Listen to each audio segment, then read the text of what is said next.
This week in the chamber, we're talking about some strange inventions to be like the birds, the new way for the video game industry to steal the quarters from your pocket, playing difficult characters, and possibly Joe's new favorite movie ever. This week and more on Fandom Roulette. Hey everyone, welcome back to Fandom Roulette. Thanks for tuning in again. My name's Joe. And I'm Cody. And how are you doing, Cody? Oh, I'm doing all right. I have a bit of a sore throat, so I'm going to keep the coughing to a minimum. But if you hear some background noise, it's probably me holding back coughs. Yeah, we've all been there. And hey, it's how about you? Oh, it was an interesting day. Overslept a little bit, running behind, and then that just kind of throws off your whole rhythm for the day. Because I was also battling insomnia yesterday. Hooray! Ooh. So what nerdy stuff have you been up to recently? Well, I've just been about face deep in Kingdom Come Deliverance because it's just such a charming game for what it's worth. Bugs and all, I think it's definitely worth a look at. It's so good. Obviously, there's bugs. It's set in the past. Oh. Yes. No. Right. Put in all of the snare drums and. Right. What about you? What nerdy stuff have you been up to? Yeah, I started what is sort of my first step into dwarf training by learning how to throw hatchets and axes. That's amazing. It was really cool. There was this cool place called Cleveland Axe Throwing, which was a really cool, nice place where you could throw hatchets. And yeah, they taught you some techniques. They played some pretty fun games. And then I was crowned the Lumber Lord because I was the best axe thrower in my class. Nice. Yeah, and then we also, I watched what is possibly my new favorite movie, so that's a little tease, for later in the episode. Nice. And this movie, full disclaimer, if you're a person who does not enjoy, like, cheesy performances or, like, hammy performances, this movie's not going to be for you, but I was eating it up. It was like a life-sustaining meal for me. But Very cool. So, kind of moving into the first section, I was thinking recently about just like, I don't know, when I was a kid, I was always fond of like, looking at like weird inventions and weird ideas for inventions and things like that. Yeah. And no weirder place could you find things than our attempt for airplanes. Yeah. Yeah. So like, have you ever seen, like, they're very popular compilations of, like, various attempts at flying? Yeah, like, I know what you're talking about. Oh, yeah. We have, like, the plane with, like, the 16, like, wings that just collapses in on itself. And then there's that, like, weird thing where it has, like, it's like the car that's just, like, bouncing around for some reason. I don't know how that was expected to create flight. But, man, there were some, like, really weird, kind of cool early flying machines that I have some images for, so I'm going to check out how the fair use works on them. But let me tell you, Cody, there were some weird ideas for some very early flying machines. None weirder, I would argue, than Alexandra Goupil's, apologies for naming on that one, Sesquiplane. Also apologies because I probably just butchered that name. Something fierce. Well, I mean, that's pretty par for the course. Yeah, hey, I'm a historian, not a word speaker. Just to throw that one out there real quick. So yeah, Alexandre Goupil was a French engineer who developed this crazy thing in 1883, and I dropped an image for you to look at. Did you get a chance to see this little thing? I did. This thing looks ridiculous. Yeah, so it kind of looks like a blimp-ish with bird-like wings, a propeller on the front, and a guy just standing there, and it looks like he's using his feet to pedal the propeller. Yeah, like kind of like a bicycle situation on his feet. Yeah, which is interesting because, fun fact, did you know that the Wright brothers, the guys who cracked first flight, were originally bike makers? Yeah, I actually did a whole thing on them because, fun fact, one of my great ancestors worked in the Wright brothers bicycle shop as just kind of a helper. I had Yeah. never heard this before. Yeah, that's really cool. No, he So heard it before this. shh, don't shh. We're gonna pretend like that The was surprise. But yeah, so it was designed to be powered by a steam engine, which was mounted on the rear of the machine. But it also looks like he had to do a little bit of pedaling for some reason, because if you look at him, like that, there was no way that this thing was comfortable. And so a sesquiplane is a plane that has additional half wings that also was steered by a single rudder, which kind of looks like a bat fin. So this thing had a decent amount of lift and could go for about 14 miles per hour. But like a lot of the things that happened with these first flights, these things weren't flying so much as they were fancy gliders, which is going to transition into the next one, which, Cody, are you ready for me to butcher some more names? Yes, I love this part. So, Sean Waite's gliding machine, which this thing looks straight up like it was like a Batman invention. Yes. It was developed by Monsieur Octave Chanouet. Ooh. Yeah. Oh, that is so delicious. So good. So he was Tasty. a retired engineer who was living in Chicago, and he just was obsessed with creating gliders and gliding machines. And this one is nuts because it appears to have 1, 2, 3, 4, 5, 6, 7, 8, at least 12 fins on it, or like 12? wings on it. Yeah. Why do you need all that many? Because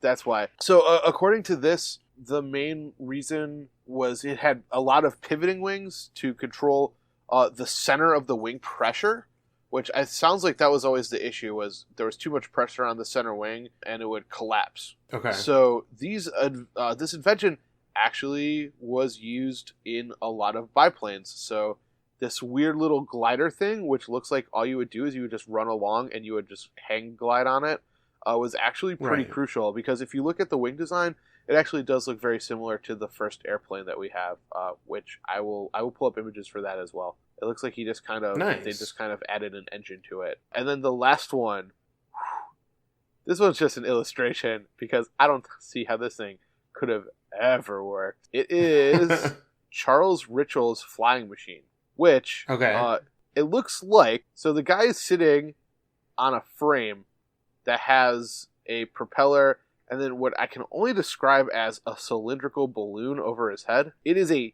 hand-cranked machine. That's fun. And it was a gas bag of rubberized fabric. So it worked, apparently. And Ritchel had plans for a transcontinental airline comprising aircraft hand-cranked by 11 men. So you just get on there, and then 11 guys would start turning their hand cranks to take you transcontinental, so across the continent. I don't know about you, Cody, but I don't know if all 11 guys had to be turning at once, but what if one of those guys got tired and you crashed? That sounds terrifying on levels I can't even begin to fathom. Like, just sitting there and, like, one guy's like, oh no, my arm! Oh, like, I'm so tired. Why are you doing this to me? Oh, he passes out from exhaustion, and the whole thing just goes down over whatever you happen to be flying over. Sure. None of them are hard good. pass. Yeah. And then, of course, there is the most famous one, I would argue, which is Leonardo da Vinci's flying machine, which in 1485, almost screw the pooch on that one. In 1485, he created this design for the human-powered ornithopter, which I think a lot of people are familiar with the design on this one, but it just looks amazing, where it's this weird curly Q, like, sail thing, and you would kind of sit on the inside and spin it. And I just think one of the neatest things about it, he also developed a helicopter that was going to try to use solar power, but I don't think that one worked out too well. I don't know about you, but it's just, it's crazy to me just how obsessed we've always been with wanting to fly. It's almost as if we looked up in the sky and we saw birds and we thought they were making fun of us or something. But yeah, it's, if you ever find yourself a chance to be in Washington, D.C., there's a super awesome museum, which is the Air and Space Museum. And Okay. as you walk through it, they just have all of these designs of some of the most bizarre looking airplanes you'll see in the entire world. Actually, Ohio has a really cool one as well. If you go down to the Dayton Air Force Base, they have Yeah. yeah. That one's really cool. I've actually been there. Yeah, I went there isn't with it my awesome in there? Oh, Did it's you- so cool. Were they doing the tours of the experimental aircraft wing and the what's the word? Air Force One wings? You know, I'm not sure. It's a bit fuzzy for me because Sure. I was but a child when we went there. So Yeah. And this was like a thing where it was like it was like a special tour that you had to sign up for. Okay. So like the one that sticks out in my mind that I remember was an airplane that seemed like they were trying to combine helicopter and airplane wings, where the turbines could fold up and down, so you didn't have to deal with an airway lift or a runway or Okay. anything like that. Apparently, they have developed something more or less successful to that right now, but that one wasn't super successful, just because the thing about helicopters is the body tends to be a little bit lighter, more easily maneuverable, where airplanes just tend to be big and bulky, and you really do need that air. And then it's also the way that the helicopter blades work. And then, oh my goodness, that one looks amazing too. Oh, I'm going to talk about one more real quick, You're good, man. We're good. which is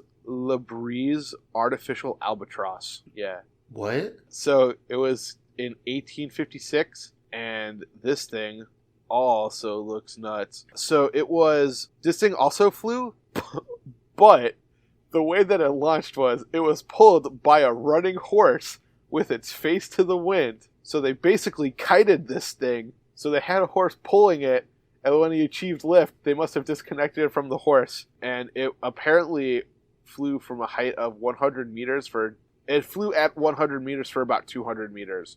Now, here's the problem with that one, Cody. Can you figure out the problem for that one? No, it seems like 100% totally legit. I mean, flying that's how our machine. airplanes work today. No. This one, the artificial bird, totally flawless. There's nothing could possibly go wrong. I'm so excited for our people to see the picture of this one. I'm gonna pull up some images, and maybe I'll draw in some point outs for how silly they look. And then, so the French Navy did try to hire Labree to make a couple more of these, although none of them were super successful, obviously, because First Flight is credited to the Wright brothers. But he did invent flight controls, which I feel is important. So he figured out a way to kind of make the individual wings move on its own, which is one of the things that's important for working. And apparently he was quite injured from one of his attempts. So that's fun. Oh. But Well, yeah. It sucks that he got hurt, but it's pretty cool that he figured that out. Yeah. No, and like if you look at all of these different things, you can definitely see like how close with I would argue Richel kind of didn't get it right. But all these other ones, there's definitely elements that look like they were all kind of leading. And then here's a fun fact for you, Cody.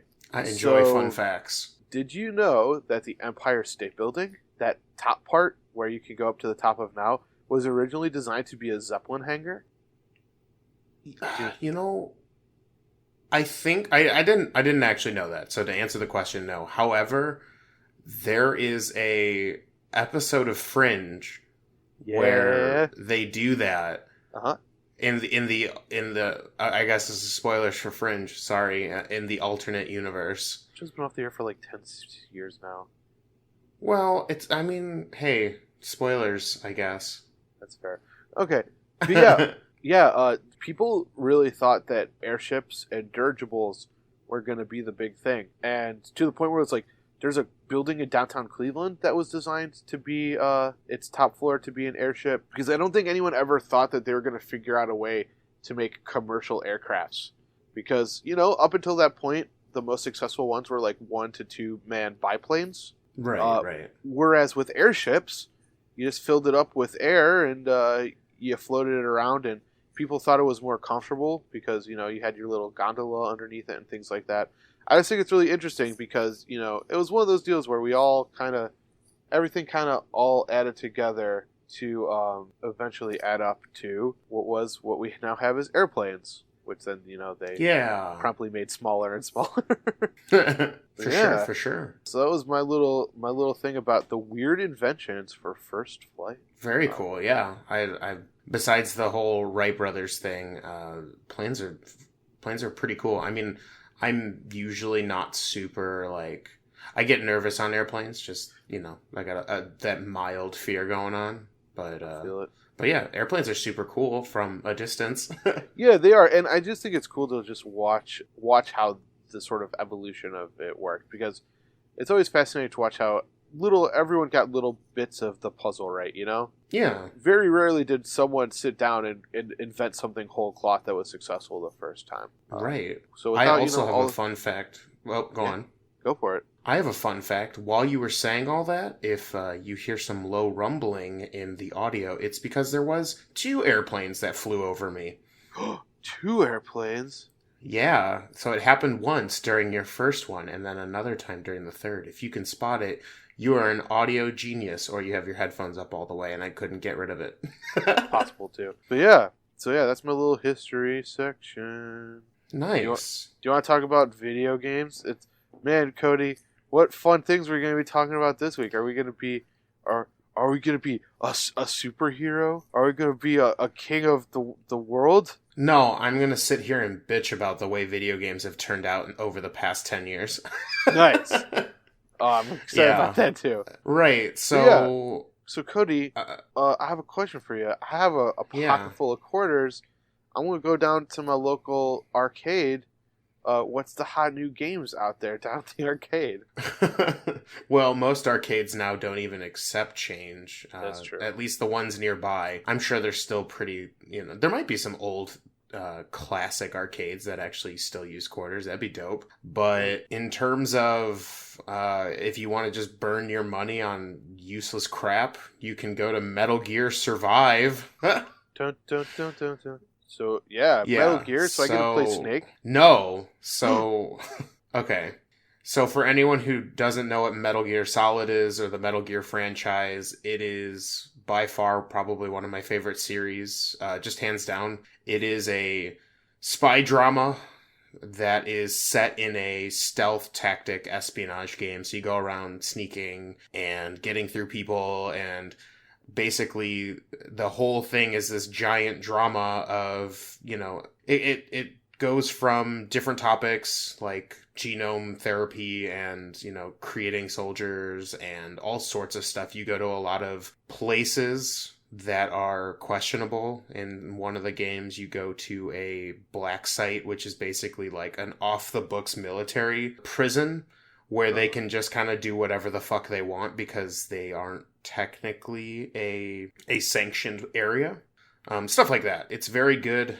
If you're into stealth games and you haven't heard of this game, I don't know where you've been, but the series is really good. And the story's just, it's all over the place and it's silly and it's just a good time. The game takes itself just seriously enough while still breaking the fourth wall and doing all sorts of fun stuff. But so also, we've got this. What about nanomachines, Cody? Dude, all the nanomachines. I just want my body filled with them at this point. However, so we've got somewhere in the low mid-teens of Metal Gear games that were created by Hideo Kojima, who is the father of the Metal Gear franchise. And it's actually kind of funny. There's a lot of interviews between each game about how he doesn't want to make another one, but the last game did so good that Konami was like, nah, you got to make another one, man. These games are great.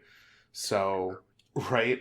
Well, and that's the thing. Kojima is no longer with Konami anymore, but Kojima did not get the rights are not his. So Metal Gear from this point on, after Phantom Pain, which is kind of, in my opinion, probably the last good Metal Gear game that will come out, is, from here on out, it's just Konami. And you can see in Survive, just because there was a beta about a month ago, and then the game comes out. I think it just came out, like 14 minutes ago, my time, it came out. And I'll tell you what, I was like, oh shit, this game comes out today. I wonder if it's any good. Did my research, and everybody is shitting on this game, like on a level that I can't even begin to fathom. It's basically a cash grab. So the game is $40 It's not your full price $60 video game. $40. However, right, you'd think, wow, $40? That sounds pretty good. Where can I sign up? But then I go, oh, no, wait. The game is riddled with microtransactions that impede your progress through the game. Ooh. So, right, yeah, boo. So this game, unlike the other games, so the series has been very much a stealth game. So sneaking around, being unseen, doing, there are action sequences, but for the most part, you're sneaking around and taking out people from being incognito. And then you have Metal Gear Survive, which is a survival game. And for people who don't understand that concept, survival games are... Minecraft is a good example of a survival game. Basically, you acquire resources so that you can build things, so that you can get more resources, so you can build more things, and your goal is to survive. Most of these games have some kind of like hydration or food system where you like need to keep eating, but in order to do that you need to keep finding animals or fishing and all this kind of stuff. Just recently, a game that is good, that is a survival game that just came out, was called Subnautica. Now, this game was pretty cool. If you're afraid of underwater, I know there's an actual name for it, but it's long and I don't have it in my brain currently. That's a good survival game. So this game, you take the Metal Gear franchise, you basically strip away all the things that make a Metal Gear game, and then you have this one. Yeah, it's not great. I guess for a lot of reviewers, they couldn't actually play the game until today, early morning, because one of the in my personal opinion terrible features is that you are required to be online all the time in order to play this game. Let that sink in for a second. We've gotten to an age where you have to be online on a decent connection. I'm going to be real. My internet connection is good for most of the time, but it does shut off. Like it does. There are times where it does not work. And especially when you have a single player game where there's really no reason to be online. I have to be online. Like, what am I, like, what universe am I in? What? It's so bizarre. Right. And that's not even the worst part. That's like the light part of this whole situation. You've got microtransactions that help you gain more resources, which are basically, oh, hey, the game is going too slow for you because we artificially made it slower. Well, if you spend $5, I can give you a faster, success rate or a faster time getting to the thing that you want, and this is, so I gripe about microtransactions, and I feel like a big question that I get a lot of times is, where is the line? Because I've played Overwatch, which has microtransactions in it. I have played Shadow of Mordor, which also has microtransactions, at least the new one. I've played a lot of games with microtransactions in them. My personal line is, if it's cosmetic and doesn't alter the way the game is played, I am okay with it. I might not always purchase those microtransactions, but the second I get the feeling that the game has been prolonged because you want me to spend $5 on a fucking loot crate so that I can play your game there are words that I'm not going to say on this podcast, but for those people who do that, shame on you. This is a poor business practice. And thank you for listening to our podcast. Yeah, please support us. But no, I mean, for real, I don't understand it. I don't, I understand it from a money perspective. People need to make money, but I just can't get behind this, oh, I feel artificially pushed back. I need to spend $5. I'm already spending $60 on most of these games. I ain't made of money. It's so going back to Metal Gear Survive, probably one of many tangents I'm going to have about video games in the upcoming future of this podcast. There's microtransactions littered everywhere. It costs. So what I found out is that there are 4 save files in the game. So there are 4 states in your campaign that you can save, which normally I think of that as that must be a design or like an infrastructure thing, like the game just can't handle that much save data before going ballistic or some crap. I don't know. But you can spend $10 to get more save files. So from the start of the game, you can only create one character, and if you want to, you've played through a lot of the game and you like the beginning and you want to replay it, you have to delete your character who's far along unless you spend $10 in this game. Like, at this point, you might as well just start charging for all the different things. Oh, you want to run in this game? That's $5.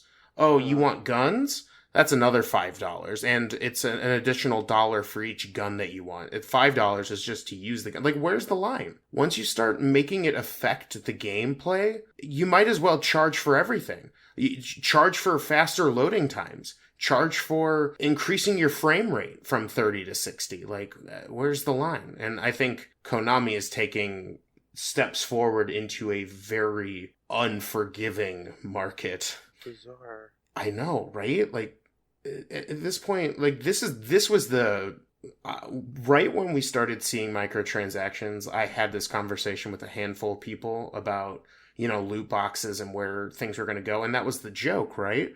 Yeah. There's a really old meme of the Mona Lisa that's cut into pieces, and it's like, oh, you $40 to get like 3/4 of the Mona Lisa, and it's like her lower jaw, and then in order to get her eyes, it's like an additional $10. Like, we're getting to the point where they're not like there are companies who are considering charging money in 2 parts for a complete game. Yeah, that's like we're garbage, right? And like, I can't get behind it. Like, no. there's. I don't think any gamer is like, you know what? Yeah, no, I enjoy spending money to get a full game when I already paid for the full game. Now, yeah. I can understand cosmetics. They don't change the game, and it gives the people at that company time to, make more stuff, keep making new servers for the influx of people. Like, I understand that for certain events, you need money to keep coming in, but I don't think limiting your player base by charging ridiculous fees for things that should already be in the game is the answer. I would agree with that assessment. Right. So, and granted, I didn't play in the beta. I watched a handful of people play it. I don't have it, and it's using the same engine as Phantom Pain, so for what it's worth, I'm sure the game looks great. And probably, unless they changed mechanics like on moving and things like that, I'm sure it will be, what's the word I'm looking for? I'm sure it'll still function as a Metal Gear Solid game. Like, it'll still, like, that was one of the big things that I enjoyed about Phantom Pain, which was the most recent Metal Gear Solid game before this, was that it controlled like butter. It was so good. Like, it was just a really nice game. Like, I never felt like I wasn't able to do what I wanted to do in a situation. And for a stealth game, like, that's critical, because most of the challenge comes from, okay, I need to grab this guy, take him out, and then put him in a dumpster before this guy makes his turn on this, so like, everything's very time sensitive. And if you've got janky ass controls, stealth games are kind of abysmal. So I guess the only good thing I can say is this game probably looks gorgeous, and it probably plays well, because the Fox engine is just so good. I'm actually really sad to see that the Fox engine is now in the hands of Konami. If I'm going to be honest, like, they're not going to make anything good with it. That's a shame. Yeah. So Metal Gear Survive, probably never pick this up because it's probably garbo. Yeah. So I guess it really is taking your quarters right out of your pocket. Ooh. But anyways. Oh, so good. Oh, man. Middle section. Let's look at that. It's middle section where we talk about stuff. It's time for us to do the middle section. Middle section time. Because you were hating on me for my short, unenthused middle section last week, so. All right. That was a fun one. Okay, you made up for last week. I'm happy with that. Yeah, cool. If you want to add to this If you want to get in on this conversation, if you want to hear our opinions about things or want to, clarify some of the things we say, because I know there's a lot that we say and there's a lot of room to talk more about these subjects. You can get at us on Twitter at fandomr_podcast. That's our Twitter handle. Or if you want to send something a little more private, something that we can look over, you can email us at fanroulettepodcast@gmail.com. Mm-hmm. There have been a couple episodes where we've taken viewer questions and have thrown them on the show, and they've been a lot of fun. So if you want to hear more, or if you want to hear us talk about something particular, follow us up on there. Yeah, and Facebook will be live by the time of the next recording, I promise. He says that. Anyone who's listening to this, does anyone want to take bets? So I'm going to just give myself a little bit of explanation.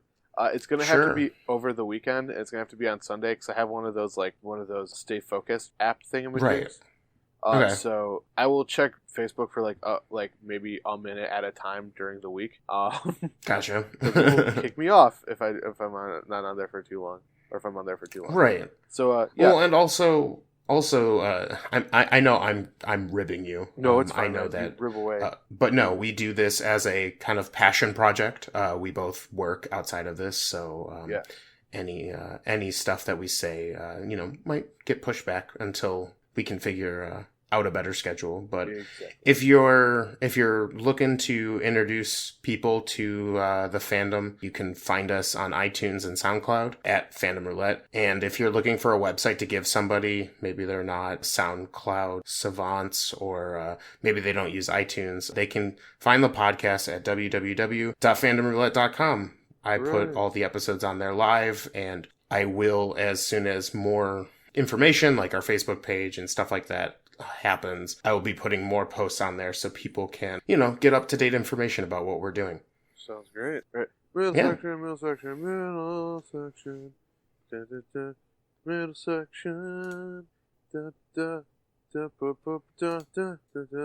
Nice. All right. So, who's that coming down the street? It's an evil garbage kid. What? Evil garbage kid? I was trying to do a Monster Mash thing, and then I realized I didn't have the time to think of it on the fly. So I was a bad guy late one night, made by Xanathar's Everything Guide. All right. So anyway, garbage kid. Oh my god! I was on the fly. That was on the fly. That was good. No, I dug it. So beautiful. For any of you jumping in, and this is your first section, we do an RPG section after our little middle section. And the first thing we do is I create an NPC for people. So what that is I create some person to use, whether it's, you're playing Dungeons and Dragons or another RPG game, or who knows, maybe you're writing an essay and you need a cool character. I come up with silly characters. I use Xanathar's Guide to give them a little bit of flavor, a little personality, and then I go to the most extreme fantasy name generator I can find online. So, Xanathar's Guide. What is Xanathar's Guide to, Cody? Xanathar's Guide is this great resource material for Dungeons and Dragons 5th edition.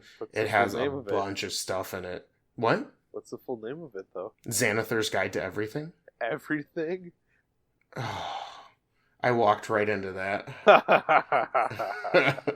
Maybe okay, I'm the villain. This week our villain's name is Joe. Maybe. So this week our villain is Maxim Watcher. Right? That's pretty good. All right. Tell me about Maxim. So Maxim, who was an... I know why you're laughing, but that's an old reference that people probably don't know. What are you talking about? I don't think that magazine exists anymore. Does it not? Oh no, I have to look it up. I don't think so. Oh. Anyways. Desperately Googles. Maxim is a dragonborn. Maxim is a wealthy politician in a small city and is quite popular amongst her people. Fun fact, Maxim is a girl. Whoa. And she lived a pretty normal life until recently. Okay. Melody is a legendary poker player. Melody? When Melody... Oh shit, Maxim. Sorry, Maxim is a legendary poker player. Okay. When Maxim interacts with people, she is often curious of what she doesn't know and often will question or move the conversation to answer those questions. Uh-huh. Melody, fuck, Maxim It's will okay. go to great lengths to keep herself safe when traveling. Maxim is 30 years old, and Okay. the tipping point that drove her to villainy was when a group of mercenaries attacked her and her lover. Oh no. She lost an ear and her lover to the fight and vowed to prolong her life in any way possible. Oh shit. To do this, she sought after a legendary item fabled to give her immortality. Oh no. She used her inheritance to hire anyone who could help her find this item. To cover her true intentions, she used her influence and wealth to spread war across the land. Bum bum ba. I live in the land though. Right. So, to give you a little background, one of our listeners asked if we could potentially, create NPCs that aren't just adventurers, people who, might be villains, might just be random people, and I thought I'd give a villain a shot. And I think Maxim turned out great. I do too. Man, what a garbage. So do you think Maxim's gonna end up being like a lich or something? I mean, that's kind of the idea. I mean, I will let people who want to use Maxim to choose what they want her to do. I feel like But- anytime you have a bad guy who's seeking immortality, they almost always end up being a lich. Yeah, or like Ascend to Godhood. Yeah. Like that's like the second one. Oh no. But yeah, no, I left it. Like a certain dragon? Well, like 6 people are gonna understand that. Yeah, well sure. That was the last RPG section, so who cares? I suppose that's fair. Niche audience. So yeah, garbage kid. So I wanted to talk.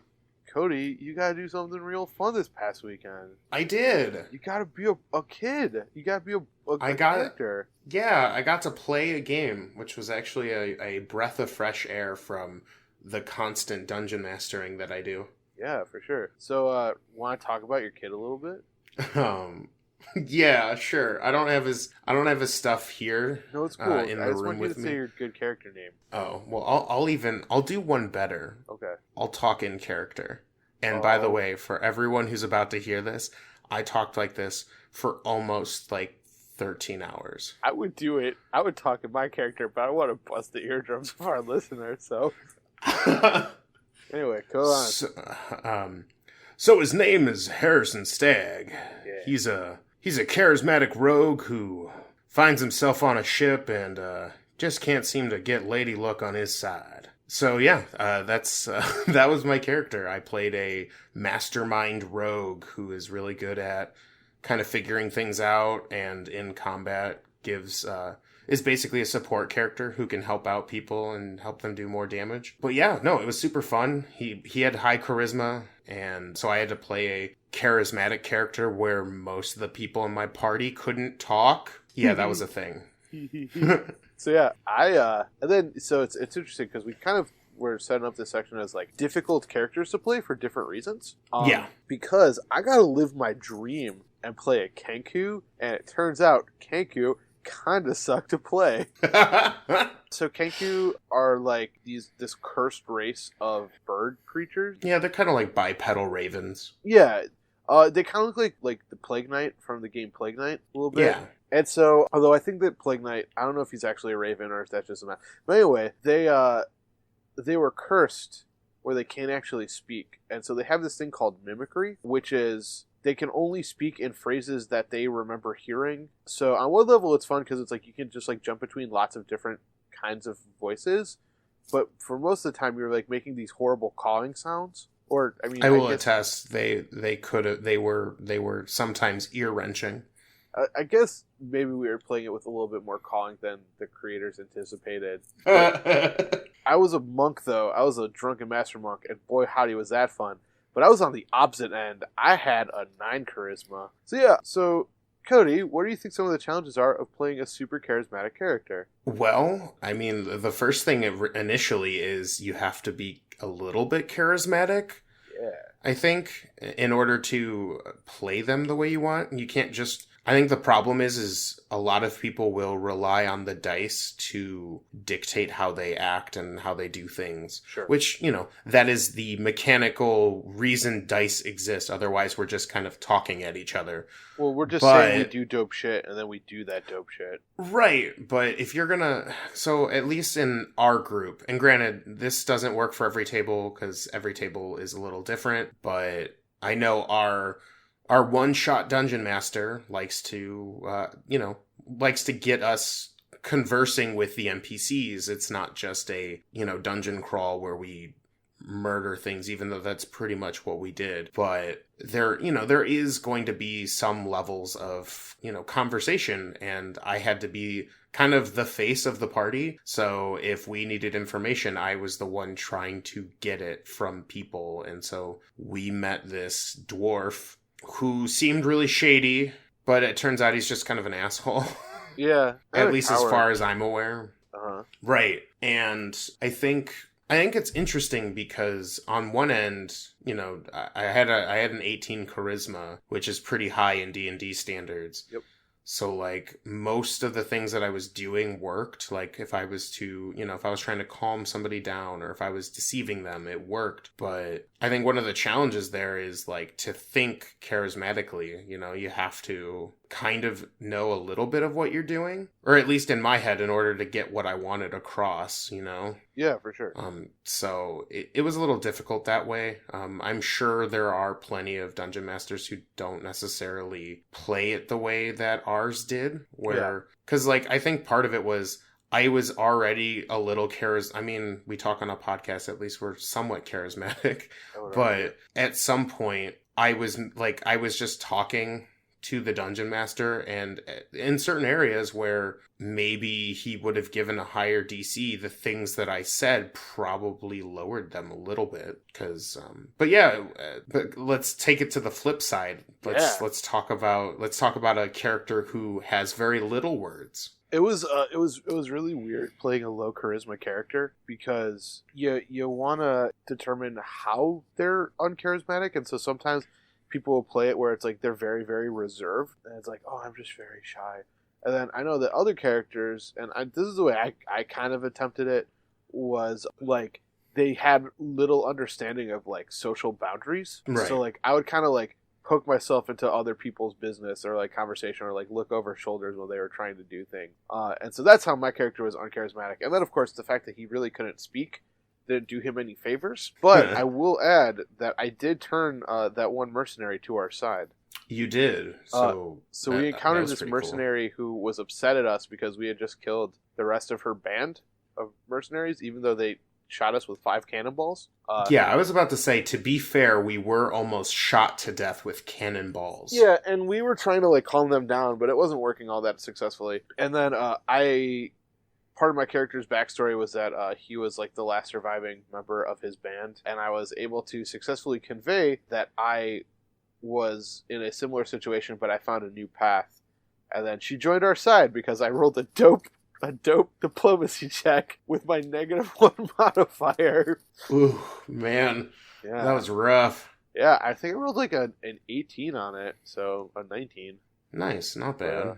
It was just, I think so many people look at low charisma and they play it as just like the shy, reserved one.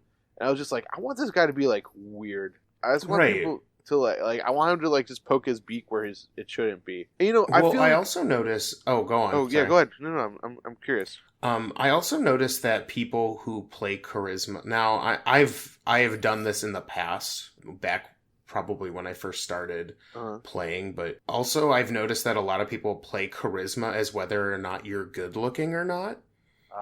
Which, as I started, I was like, well, yeah, that makes sense. But then, like, later, as I kind of, I guess leveled up in my dungeon mastering skills, I realized that charisma just means, like, how good are you with talking with people? You could be all messed up. Like, you could have scars across your face, but you could be charismatic enough to, incite revolution or intimidate people to do what you want. It doesn't necessarily have to be about your look. I mean, it can if you so desire, but I know that some people will play like, oh, I have an 18 charisma, I'm obviously gorgeous or handsome or whatever. And I don't necessarily agree with that. I mean, if that's the reason you're charismatic is like not because you're a good talker, but because you have that look, like that can be your shtick, I guess. Mm-hmm. But I don't necessarily agree as the overall tone is like, oh, your charisma dictates your attractiveness. Though I will say this. I have had characters or players who have asked me how hot somebody is, and I will just roll a d20 and use whatever roll that is. That's fair. We've done that before. Yeah. Yeah. And then, like, I would argue that, like, my full-time character, Umgrom, is kind of like that, because he's fairly charismatic, but I feel like there have been times where I've been able to talk us out of situations without actually having to do a charisma roll. At least once. Yeah. Mm-hmm. No, I know there's been a couple of situations where I was going to initially make you roll for something, but the way you said it, I was like, nah, you're good. Yeah. Ooh, also, I'm gonna put up a little display or a little maybe tease in the future. I'm helping my friend develop a game system right now. Ooh, yeah. A game system or a like what do you like? Expand on that a little bit. What? Oh, a whole system. Tell me about that. Yeah. So I'm just going to tell you the baseline of what I know and what he's shared with me right now. It's called the Away Team. Cool. And it's designed to sort of be like a Star Trek-esque system designed for like to work effectively for like kind of like Monster of the Week style or like Mystery of the Week style one shots. Nice. And he's he sent me some early stuff he's working on, and we're gonna work on some stuff, and I can maybe talk to him about getting him on here to talk about it, like when he's a little bit further along, because he's in the very early stages, and I'm kind of observing stuff as he's working on it. So nice. Do you know if this might be talking shop a little bit, but is he using this like the D20 system that we use in Dungeons and Dragons, or is he using more of like a Apocalypse Now style with 2d6? It's actually kind of interesting what he's doing, which is you get a rank, and then the rank determines the kind of die you have, and then you have like a roll on the ship. So the way that's designed is like the ensign like gets a D4, so like they might not. God, I don't know quite how to explain it. So it's like you have a better chance of rolling failure, but you also have a higher chance of rolling a crit because you only have 4 sides. Okay. Yeah, and then the other thing he added, which I thought was kind of interesting, was if you happen to roll snake eyes or 2 1s, then you actually get something called a legendary success. Interesting. Okay. Yeah. Okay. And so like an example of that for my folks with the Star Trek lore, like when Captain Kirk was able to beat the Kobayashi Maru, which is a test that you're designed to lose in Starfleet Academy, that would be like rolling 2 1s. Like it's something that you do that's so cool and so dope that it basically becomes instantly legendary. Very cool. Yeah. Now, should we move on to the last section? Yeah. Okay, good. So, anyway, over the weekend... Okay, I'm so excited. So, there's a local restaurant in Cleveland called Melt, which has gotten some, I would say, national attention, where they make awesome grilled cheese sandwiches. And they also teamed up with the Cleveland Cinemas, which is local, smaller theaters, and they do this thing called the Melt Late Night Movie Shift, which is Saturdays at midnight. You pay $5 and they play a cult movie, which is fun because like the people who are there are people who really want to see this movie. Because who would go to a movie theater at midnight on a Saturday for a movie that they had no interest in? Sure, that makes sense. This Saturday, they played what is now possibly my all-time favorite movie, the 1980 classic Flash Gordon. Nice. Yeah. So I think everyone knows this movie because it has a soundtrack by Queen. They scored the whole movie, but I'm going to start off with a little bit of a fun fact for you, Cody. I know you like those. Ooh, I do enjoy fun facts. So, the person who owns the rights to this movie is a guy named Dino De Laurentiis, who was an Italian film producer. And in the 70s, this guy approaches him, and he wants the rights to Flash Gordon, because he loved the Flash Gordon serials when he was a little kid growing up. But here's the thing, Cody. He was kind of a weird guy. Like, he had... he wore lots of flannels, and his voice sounded kind of weird. He was like a weird, artsy, hippie film guy from USC. A little man, you might have heard of him. No, wait, you probably haven't heard of him. His name was George Lucas. Oh, I was like, wait, what? Yeah, and so... be careful who you call artsy hippie. I technically am one of them. No, but I mean, if you look at old pictures of George Lucas, like, the dude is that. And so he Okay. I approaches. know He what you're wants talking to about. make Flash Gordon, and Dino De Laurentiis tells him, "No, you're not allowed to." So George Lucas is like, "Well, okay, fine," and he leaves, and he makes this little film. Like, I guess it did pretty good. It was called Star Wars. Have you heard of that one? Oh gosh, yeah, I know what you're talking Yeah. about. Uh, I've so, I've heard of the Wars in the Stars. so yeah. So Star Wars literally like destroys box office records. It's a cultural phenomenon, which I know you know at home because like we still have Star Wars to this day. It was like one of the biggest things ever. And so Dino De Laurentiis is like, well, shit, we need our own space opera movie, and he makes Flash Gordon. So Flash Gordon was a comic strip that here's another thing for you. A comic strip that was so old that in the original version of the comic strip, Flash Gordon is a polo player, like the guys who sit on horseback with the mallets and like hit balls around. Huh. That's how old this comic Okay. strip is, and it is about as space opera-y as you can get. But I think most people remember it for being movie serials, which were like these little short films that played before the movie. So the way that it worked was you would pay your 5 cents for a movie. You'd go into the movie theater. You would get a little bit of news. You would probably get a cartoon or two, and then you might get like a Flash Gordon serial, which is actually why Star Wars opens up with those title crawls. Did you know that? Okay. Because No, I didn't know that, but that's cool. like no one was going to go see the movie like every week, you know. So let's say Right. you had went to see the movie like 3 weeks ago. Flash Gordon would start off like last week on Flash Gordon, like Flash found himself at Emperor or like Prince Voltan's Cloud Castle, and it's like so it was like designed to catch you up to speed, or like the recap page on a comic book. And so that was Right, like George right. Lucas's idea was you get that blast of music, you get that title crawl, it sets the screen. Flash Gordon from 1980 is quite possibly one of the most sci-fi cheese movies I've ever seen.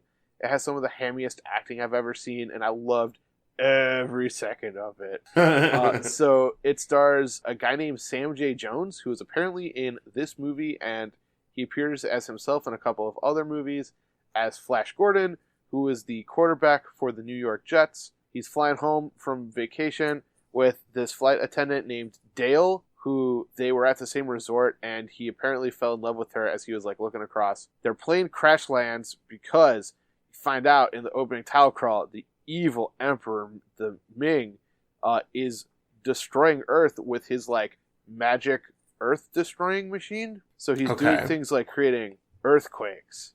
Cut to stock footage of earthquake. Volcano. Cut to stock footage of volcano. And the most baffling one, hot hail. Hot hail? Yeah, hot hail. What is hot hail? Apparently it's just little meteor strikes. And so they crash land into this guy's house named Hans Zarkov. And Zarkov is introduced by pulling a gun on his assistant because they have to go into this spaceship to go up into space for some reason. Okay, hold on. Yeah. They introduced this man by him pulling a gun on his assistant? Yep, it was amazing. Okay. Uh, I'm starting to understand what kind of movie this is. Oh, man. Dude, like, we're all gonna sit down and watch it, because I know you guys weren't able to come because you had, like, life and stuff, but, like, oh my god. So then they fly up into space he flies up into space with Flash and with Dale, because he tells them that the phone is in the spaceship, and then proceeds to pull the gun on them again, and then accidentally launches it because he doesn't want Flash in because Flash is too beefy. And then they're picked up by merciless Emperor Ming, played by Max von Sydow, and then you meet all the rest of his minions, which is basically he's taken over like the universe, and so these include Prince Voltan and his Hawkmen, played by my favorite actor Brian Blessed, who shouts everything he says. The Prince Balim, which is played by Timothy Dalton, who lives on this like forest planet with his forest men. He's supposed to be like Robin Hood. He has a right-hand man named like Colitis, who looks so hard like they're trying to make Darth Vader. Oh my god, it was so good. It was so cheesy. And so Flash like footballs his way through all of his guards, and then he's killed, but then he's saved by the Emperor's daughter. And then they fly to like 3 or 4 different planets, And the Act 3, the effects were so cheesy. It was the best movie ever. 10 out of 10. Would recommend everyone to watch this movie. Nice. Well, I'm definitely interested. Like, near the end, there's a wedding, and behind there's two planes that fly by with like those tails on it, and it says something like, all creatures will be merry under penalty of death. Oh. Yeah. And so, like, I found out later, like, I was reading a lot about this movie ever since I saw it, because it's my favorite movie ever now. And apparently, like, there was a lot of, like, production struggles with it, where it's like Dino De Laurentiis thought that because it was a comic book, it should be comical, like funny, which I thought the humor worked really well, but apparently the director kind of hated it. But, you know, like, I feel like everyone, like, it also looks beautiful. I'm going to throw this one out there. All the costumes in the movie were amazing. Max von Sydow's Emperor Ming costume apparently weighed 70 pounds. So he can he could only stand up in it for like maybe 3 minutes at a time. Damn. It has some of the cheesiest action. There's a spaceship called War Rocket Ajax where like there are little hatches where guys are just like shooting out of it, but like they're in space. So like apparently breathing in space is just a thing. Yeah, that's fine. That checks. Yeah, for sure. Like, okay, do you know about like the sci-fi scale of hardness? No, I don't know what that is. There's this I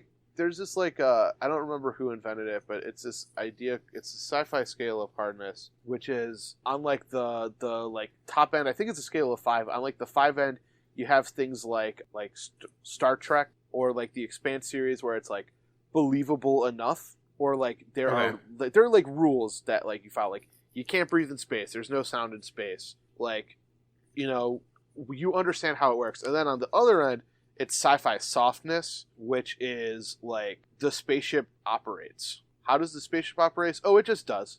Okay, yeah. Yeah, and so like this one is like so soft, it's like cream cheese basically. And it's one of those just like very just kind of beautiful messes of a movie of just the hammiest acting and like bad acting, and it was delightful. It was very, very good. I hold this movie very dear to my heart. And there's only one director in my mind who I would trust to do a reboot, which I know is coming probably because it's like Hollywood in 2018, which is Taika Waititi, the guy who directed Thor Ragnarok. Okay, yeah. Yep. And you'll probably see why if you ever watch the movie. I highly recommend it if you enjoy good, bad, cheesy sci-fi movies. So yeah. Well, yeah, I'm definitely interested. So I think now's as good a time as any to log off, right? Yeah, no, we covered everything. Yeah. So we want to thank you so much for listening to this episode of Fandom Roulette. Like I said, I'm working on the Facebook, and I plan on getting it done over the weekend when I have access to Facebook before it kicks me off. So my goal is Sunday or Monday at the latest, because I'm working Saturday. And then, yeah, follow us on Twitter, send us emails, and we want to thank you so much for listening. Anything to add, Cody? I mean, you hit it on the head, man. Everyone, thanks so much for listening and asking us questions. It's been great. Yeah, just keep a lookout for us. We're gonna keep doing this thing, and keep making that content. We'll see you next week. Yeah, see you next week. Yeah. So, signing off. My name's Joe, and I'm Cody. And as always, stay nerdy. Stay super nerdy.